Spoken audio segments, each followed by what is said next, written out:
Hey guys, what's going on? Welcome back into another episode of the Machine Heads interview series here on the Compact Equipment YouTube channel and compactequip.com. We're going to continue our conversation series that we've been having on mini skid steers today.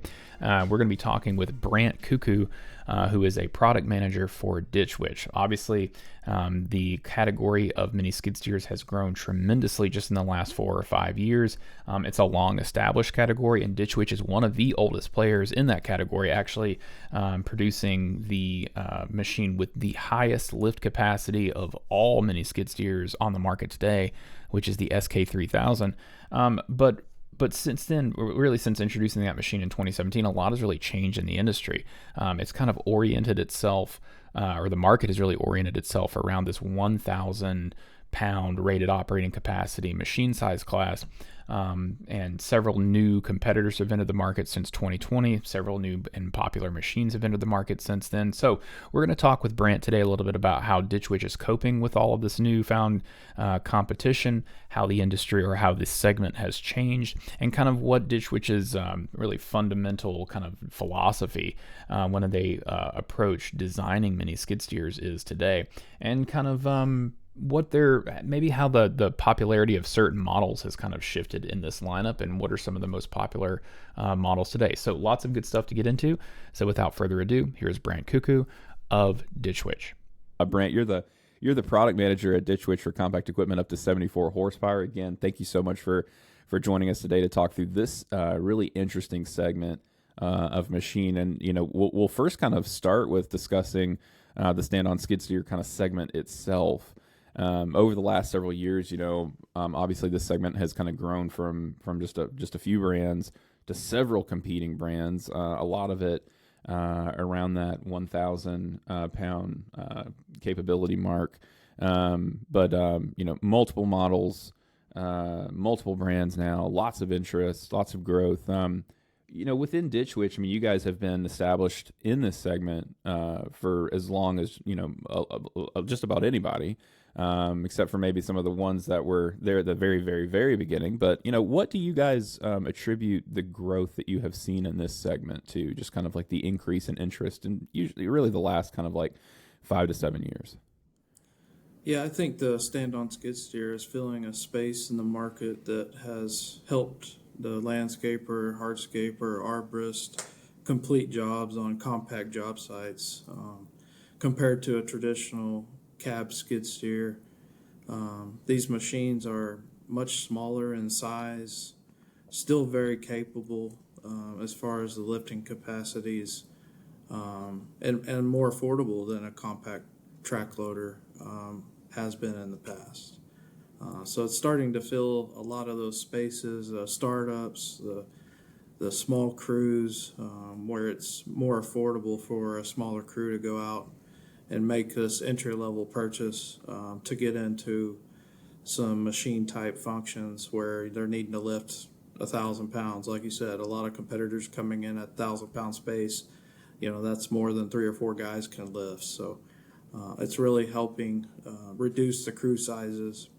And, with the limited workforce that we have today, it's able to go out and complete those tasks that it took 6 guys to do in the past. Yeah, man, absolutely. So, a lot of the kind of, I've said this before, but like a lot of the same things that have really led to the compact kind of market itself kind of accelerating and seeing growth. And then, like you said, in a huge way, this can be extremely a beneficial tool for those landscapers and hardscapers.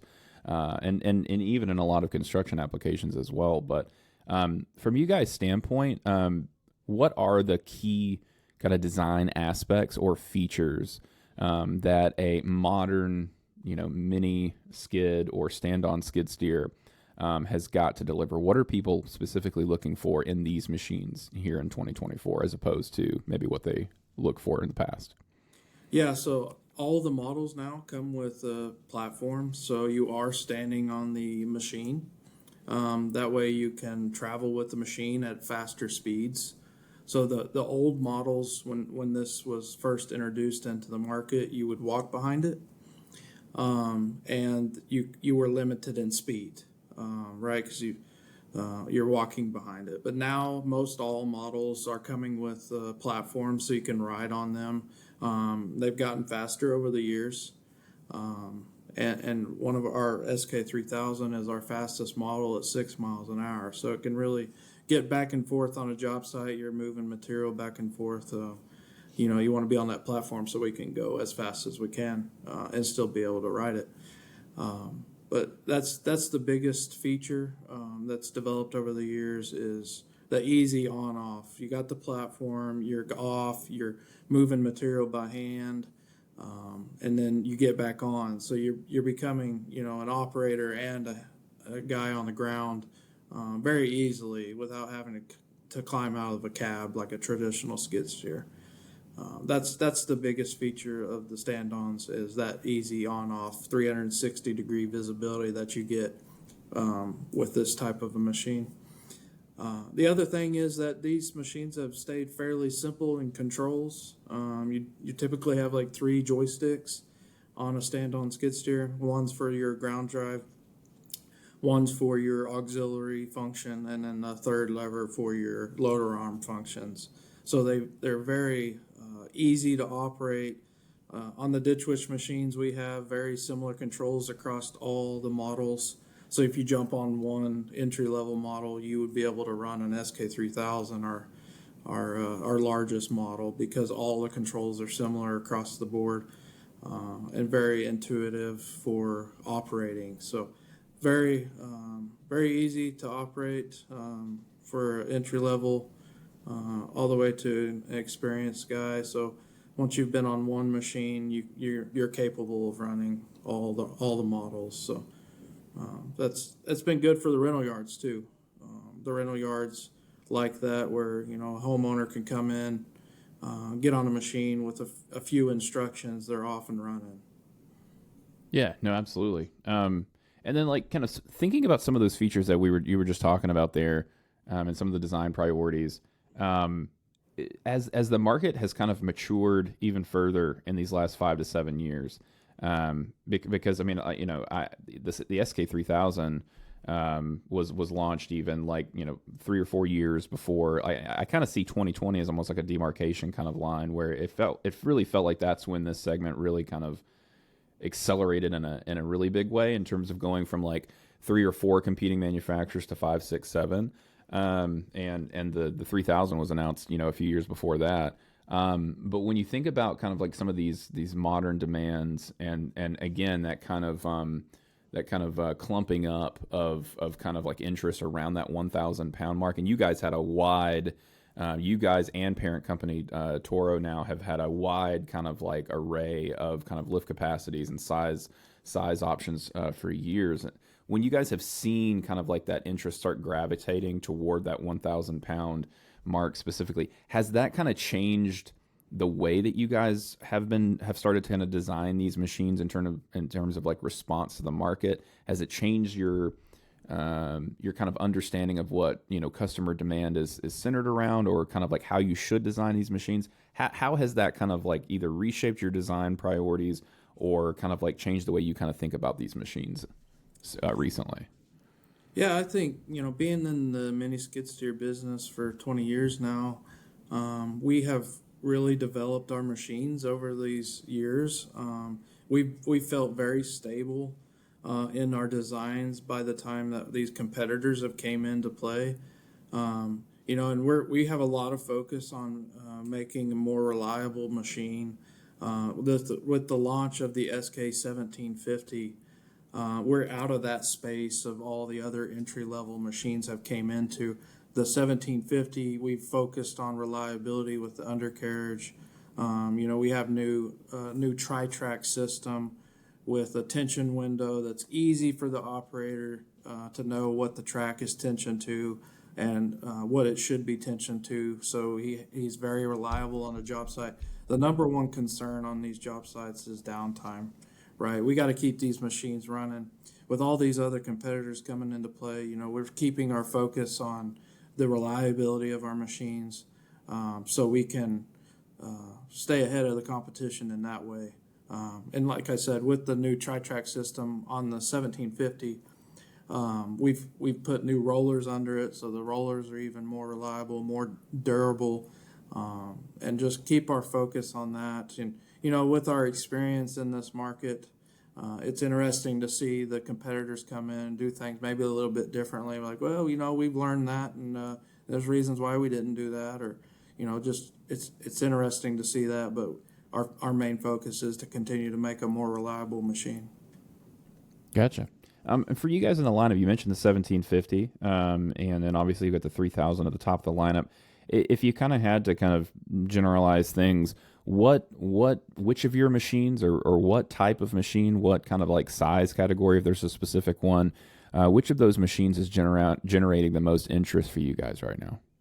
Yeah, it is the entry level machine. Our SK800 or SK900 are our most popular machines. That's where people start, right? If you're getting into the business and you're looking for machines, that's a more affordable place to start. What I do hear a lot of is that people will go out and buy an SK800, SK900 entry level machine for us, and they wish they had something bigger. They wish they could lift more. I wish I had more horsepower. So I think consideration needs to be taken in the first purchase, that maybe if I could afford something a little bit more, a little bit bigger, the footprint's really not that much bigger on a SK 1050 or SK 1750. Really not that much of a bigger machine, but you're getting more horsepower, you're getting more lifting capacity, and we start to see the guys that are doing landscape, hardscape, moving trees. The trees are weighing 1,500 to 2,000 pounds.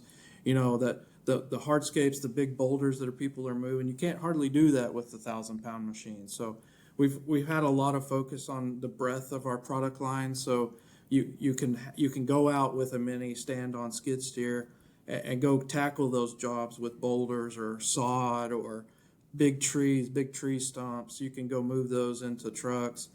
That's where the 1750 and the SK3000 shine. It's out of that entry level space, but it's still a compact enough machine. You can get in the backyards.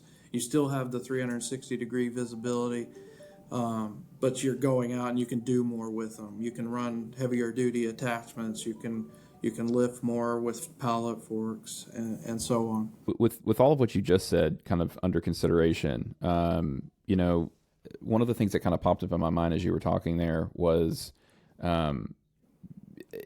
as kind of more customers have kind of like, as more demand has kind of been generated by kind of like the excitement around the segment itself, and you've got kind of more customers kind of maybe even kind of discovering the segment and learning a little bit more about it as the competition has increased, right?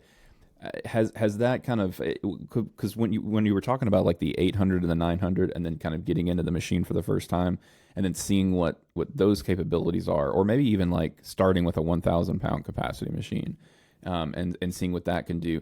I mean, have you guys kind of seen more demand for the machines since kind of like the market started to heat up a little bit?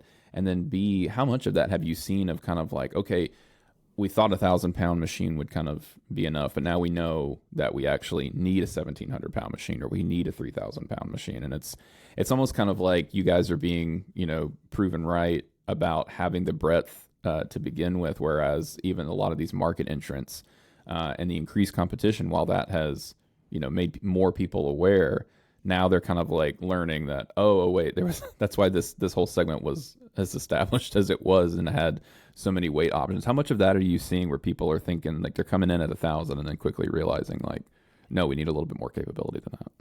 Yeah, that happens a lot. We go to the trade shows worldwide. We hear those purchases are being made, and the first thing I hear is, man, I don't know how I lived without it. Right?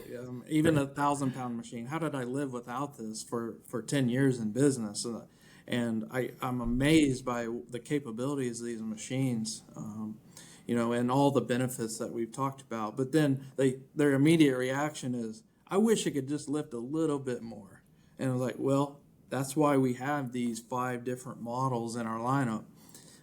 Because I just need to lift a little bit more. Well, you need to maybe consider this next model up. You're going to spend a little bit more money. It's got more horsepower. You can do more things with it. You can do even underground construction with a little bit more horsepower.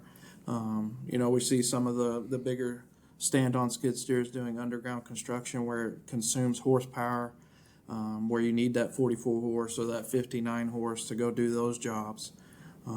If you're doing above ground work, the 24 horse 1,000-pound class is maybe where it's at. But I always hear from everybody I talk to in the industry is I wish I could just lift a little bit more. It's like, well, that's why we have these models. Yeah, absolutely, man. Whenever we're talking about some of these customers, I'm kind of curious. For you guys, what is kind of your understanding for what the majority of your customers are using these machines for? Is there one particular like specific application? We've mentioned landscapes and hardscapes quite a bit, but what are some of the other kind of applications that these machines are primarily being used for? Yeah, like I said, I mean, majority of our customers are doing landscape. They're moving dirt, they're laying sod, they're doing irrigation. The fact that you can put on 100 different attachments on the front of this, it can go do a whole lot of variety. It may be trenching for a day, it may be moving dirt for a day, it may be moving snow in the winter. It's just a huge variety of things that these stand-on skid steers can do. A large segment of this stand-on skid steer business is the tree industry, right? You're moving trees, getting into small backyards.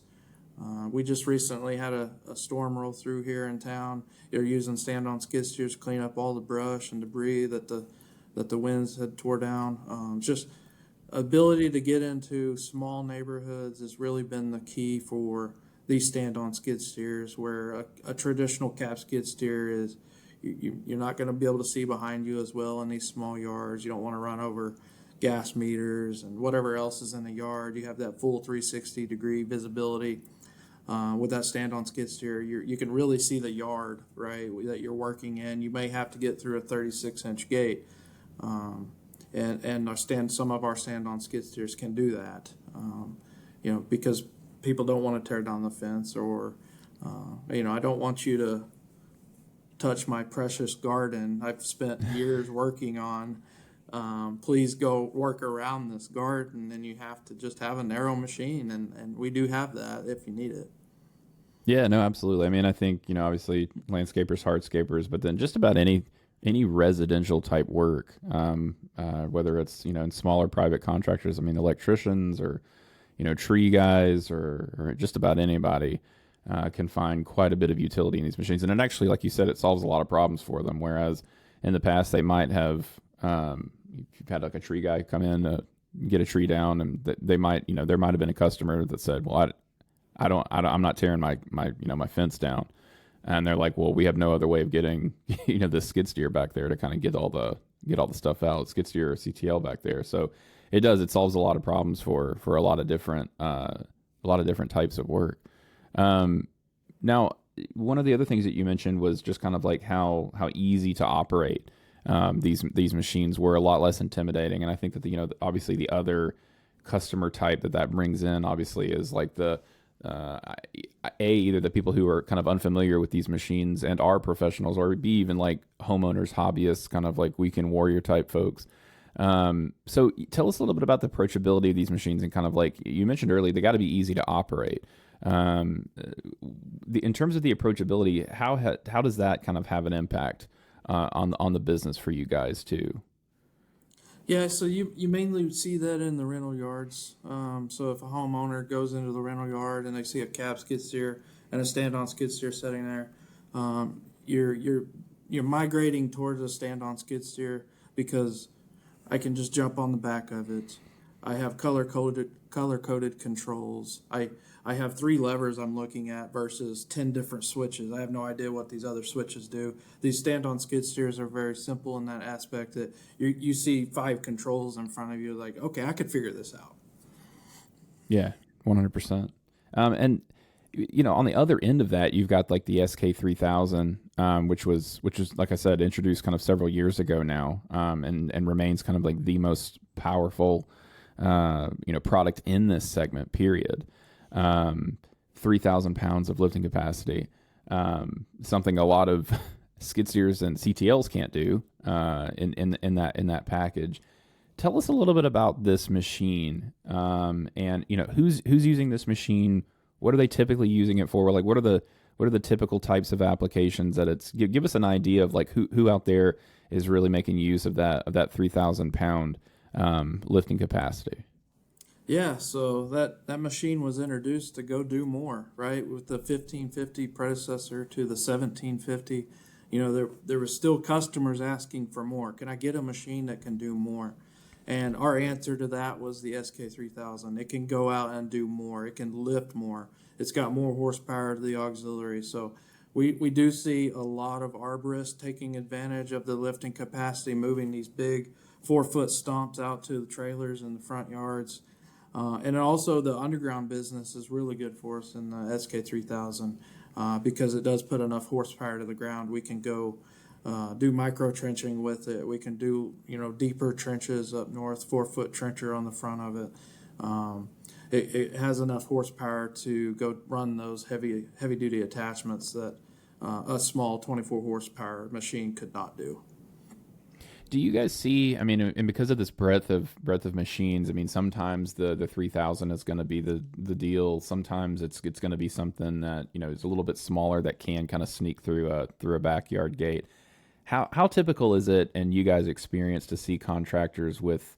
Because I think these machines also, some of the marketing around them, and even some of the kind of like the magnetism for them, the pull for certain people, is that they are kind of like a all-in-one type of a thing. And skid steers and CTLs can be marketed that way too. It's kind of like figure out like what the size of machine is that's going to be able to like completely cover you 100%. And like I feel like at a certain point though, like that drawing that line, like similar to how you would do with a skid steer or CTL, it kind of falls apart because these machines are so easy to transport and they are so kind of small. It feels like you could have like one or two of these for specific jobs. How common is that? I mean, I feel like the majority of people are still going to do like they're going to find the size that kind of covers 90% of what they need. But I feel like for like those more specialized applications, like the arborists and even like the hardscape and landscape guys, they're gonna want kind of like another tool in the tool belt of kind of like, okay, for this specific yard, we really didn't need all that capacity, but we do need to be able to get into this gate. How common is that to have more than one of these machines in a fleet? Yeah, I've seen several job sites where there's two machines on the job. One's working in the backyard, one's pulling material to the front yard, one's feeding a chipper, just for example, on a tree job. So I've seen multiple units on the same job. I also see, if you're a landscape crew and you've got 3 different crews working in different areas, each crew's got their own machine.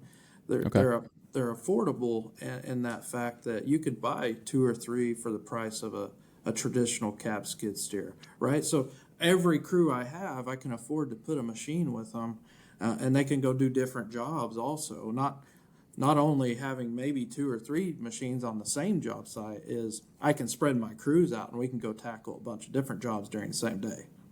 Yeah, absolutely. I mean, with a lot of landscape crews too. It just literally, as you were starting to talk, I was kind of like, yeah, it's almost like having multiple stand-on mowers for a lot of crews too, because I'm sure some of the guys that are doing kind of a little bit of both in terms of like the actual like lawn maintenance with kind of landscaping, it would be no different than having like a crew of 3 to 5 guys, one guy in the backyard, one guy in the front yard. And then similarly, another guy kind of like tidying things up if a customer needs that. And a lot of guys are now running around with these big box trucks or even on like a large trailer where you could get 2 or 3, stand-on mowers and maybe even a couple like mini skid steers in the back of one of these things, no problem. So that's a really optimal setup. And it's another kind of like huge reason, like you said, like you can get 2 or 3 of these machines for the price of what one used to cost you. So, we've talked about the 3,000, we've talked about the entry level end of it, we've talked about the new 1750. What would you guys consider your flagship machine though? What is kind of like the most popular, or even the kind of like machine that you guys feel like really exemplifies kind of like the majority of kind of like the capability or what customers are looking for in a ditch witch stand-on skid steer? Yeah, with the introduction of the SK 1750, we've really seen huge demands for that. With the changes of the undercarriage that have taken place, that next level up, right? That's not an entry level machine. It's the next level up where people, man, they're like, I wish I could lift a little bit more. This is our next option. The SK 1750 is it was picking up a lot of demand, a lot of talk, a lot of stir about it.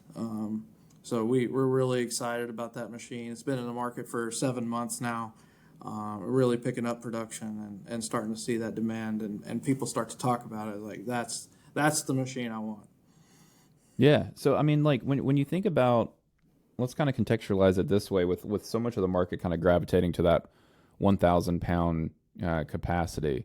Um, Take us through kind of like a comparison, I guess, of like that 1750. What are some of the key features of that 1750?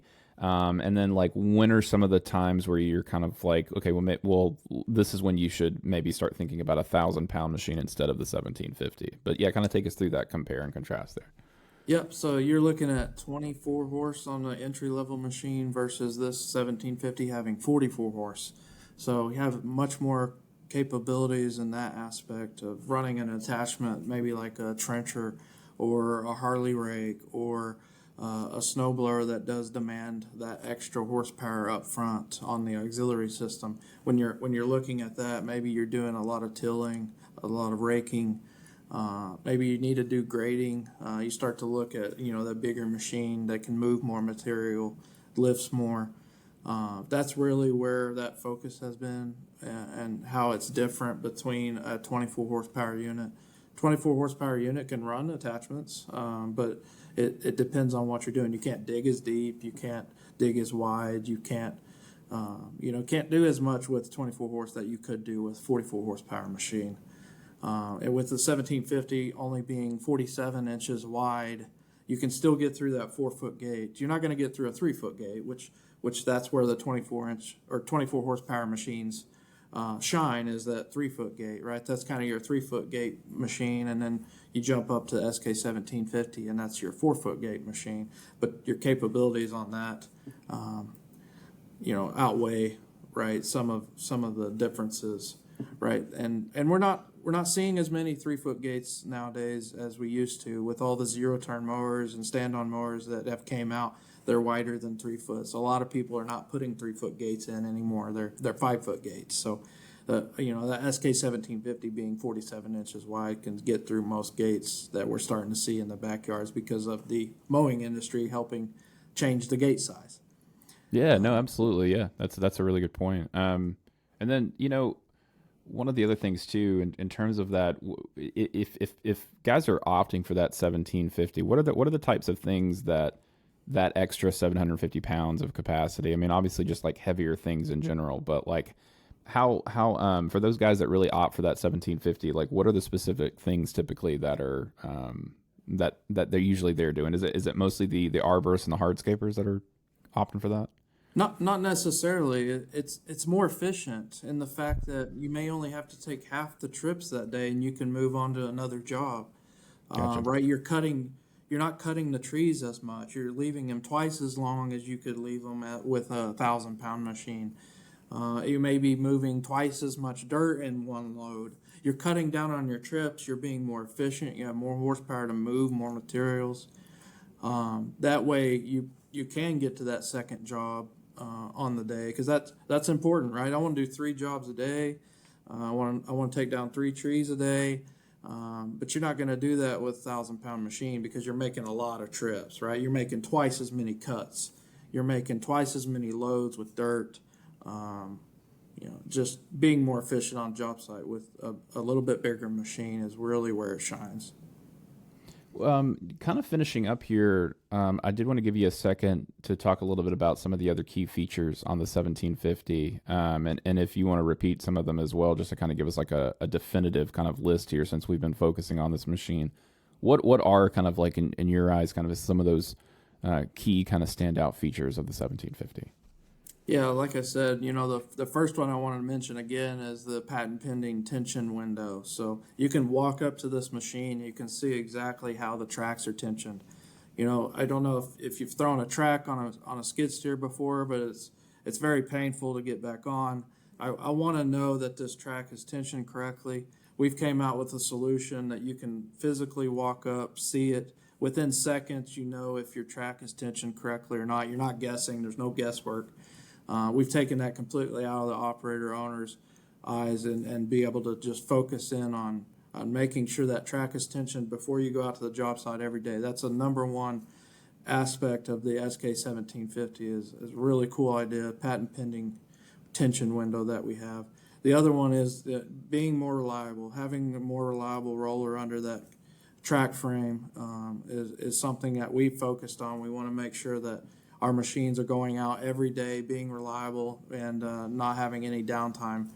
And our dealers are great at that too. We have such a good dealer network in this business that they're going to be there, stand behind your customers and help them get through their days with no downtime or minimum downtime.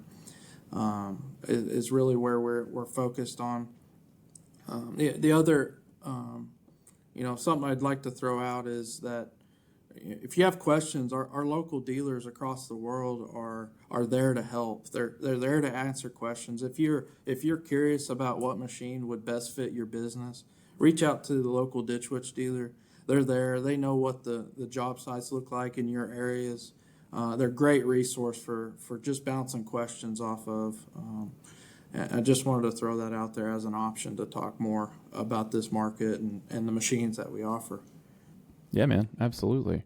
Well, Brant, thank you so much for joining us to take us through the excellent Ditch Witch stand-on skid steer lineup. Like Brant said, if you guys have any other questions, just look up your local Ditch Witch dealer, and they will get you all set up and figured out. And check out these machines in person because they're awesome. That's one of the things about the legacy of these Ditch Witch machines too is just the durability, the reliability is proven over the last 20 to 30 years for sure. So Brant, thank you so much, man, for taking us through a discussion of this really interesting segment and the products you guys offer for it. And hope to do this again sometime, man. Thank you again. Yeah, thanks, Wayne. I appreciate your time.